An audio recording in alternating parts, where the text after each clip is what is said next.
അങ്ങനെ നമ്മുടെ ബിരിയാണി ചെമ്പ് അടുപ്പിൽ കയറിയിട്ടോ. നെയ്യിലെ സ്പൈസസ് ഒക്കെ വഴറ്റി 1 കപ്പ് അരിക്ക് 1.5 കപ്പ് വെള്ളം എന്ന രീതിയിൽ വെള്ളം ഒഴിച്ച് തിളപ്പിക്കാനായിട്ട് മാറ്റി വെക്കാം കേട്ടോ. അതിനുശേഷം നമ്മുടെ വെന്ത് കുറുകിയിരിക്കുന്ന ബീഫിലേക്ക് ഒരു ഇച്ചിരി തേങ്ങാപ്പാലും കൂടെ ഒഴിച്ച് അത് മിക്സ് ചെയ്ത് മാറ്റി വെക്കുന്നു. നമ്മുടെ മസാല ഇവിടെ റെഡിയായി കഴിഞ്ഞു.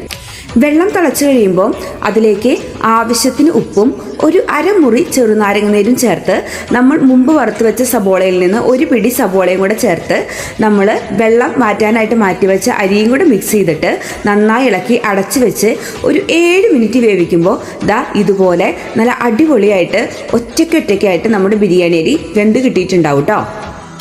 എനിക്ക് ഭയങ്കര സാറ്റിസ്ഫിക്കേഷൻ തരുന്ന 3 കാര്യങ്ങളാണ് ഈ ബിരിയാണി ഉണ്ടാക്കുമ്പോൾ ഉള്ളത്.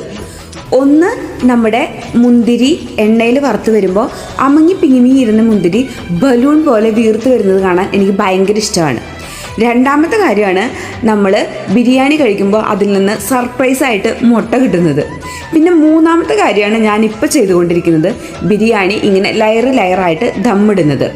ആദ്യം ബീഫ്, പിന്നെ നമ്മൾ വേവിച്ച് വെച്ച അരി, പിന്നെ വറുത്ത സബോള, കാഷ്യൂനട്ട്, മുന്തിരി, അതിൻ്റെ പുറകിലേക്ക് മല്ലിയില, പുതിയനയില, പിന്നെ വീണ്ടും ഈ പ്രോസസ്സ് തന്നെ ആവർത്തിക്കുന്നു. അങ്ങനെ ലെയറായിട്ട് ദമ്മിട്ട ബിരിയാണി ഒരു 15 മിനിറ്റ് നേരം ചെറിയ തീയിൽ വീണ്ടും അടച്ച് മാറ്റി വെക്കുന്നു.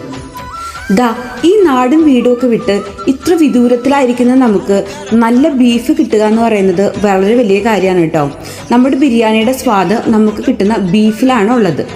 പണ്ടൊക്കെ നമ്മൾ ഇവിടുത്തെ സൂപ്പർ മാർക്കറ്റുകളിൽ നിന്ന് കിട്ടുന്ന ബ്രിട്ടീഷ് ബീഫൊക്കെ വാങ്ങി ബിരിയാണി ഉണ്ടാക്കി നോക്കിയിട്ടുണ്ട് കേട്ടോ. ഇത്രയ്ക്ക് അങ്ങോട്ട് ഒരു ആത്മസംതൃപ്തിയോ ഒരു സ്വാദോ ഒന്നും നമുക്കതിന് തോന്നിയിട്ടില്ല. ഫ്രഷ് മീറ്റ് കിട്ടുന്ന ബീറ്റി ഫാം പോലുള്ള കടകൾ നമ്മുടെ ഹോം ടൗണിൽ ഉണ്ടെന്നുള്ളത് സന്തോഷകരമായ കാര്യമാട്ടോ. നമ്മുടെ ബിരിയാണി ചെമ്പ് ദമ്മ് പൊട്ടിച്ചിട്ടുണ്ട്. ആ ദമ്മങ്ങ് പൊട്ടിക്കുമ്പോൾ വരുന്ന മണം ഉണ്ടല്ലോ എൻ്റെ സാറേ, നാട്ടിലെ പോലെ പിന്നെ മൈദയൊക്കെ വെച്ച് മണിച്ചിത്രത്താഴിട്ട് പൂട്ടിയിട്ടൊന്നല്ല കേട്ടോ നമ്മളിവിടെ ദമ്മിട്ടത്. ഒരു സിമ്പിൾ ദമ്മിടലാണ് നമ്മളിവിടെ നടത്തിയത്. നമുക്ക് വർത്താനൊന്നും പറഞ്ഞിരിക്കാതെ ബിരിയാണി കഴിച്ചു നോക്കാം. സൈഡായിട്ട് പപ്പടം, സാലഡ്, പിന്നെ അച്ചാറാണ് ഉള്ളത്. എല്ലാ പ്രാവശ്യത്തെയും പോലെ തന്നെ നല്ല ടേസ്റ്റുള്ള സൂപ്പർ ബിരിയാണി ആട്ടോ. നിങ്ങൾ ഈ റെസിപ്പി വെച്ച് ഒരു പ്രാവശ്യമെങ്കിലും ഉണ്ടാക്കി നോക്കണം. അടിപൊളി ബിരിയാണി ആയിരിക്കും എനിക്ക് പ്രോമിസ് ചെയ്യാൻ പറ്റും കേട്ടോ. എന്തായാലും നമുക്ക് ബിരിയാണി കഴിച്ചു നോക്കാം. പണ്ടൊക്കെ എൻ്റെ വീട്ടിൽ പല ആവശ്യങ്ങൾക്കായിട്ട് ബിരിയാണി പുറത്തുനിന്ന് ആൾക്കാരൊക്കെ വന്ന് ഉണ്ടാക്കിയിട്ടുണ്ടെങ്കിൽ കൂടെ ദമ്മ് പൊട്ടിക്കുന്നത് ഞാൻ ഇതുവരെ കണ്ടിട്ടില്ല കേട്ടോ.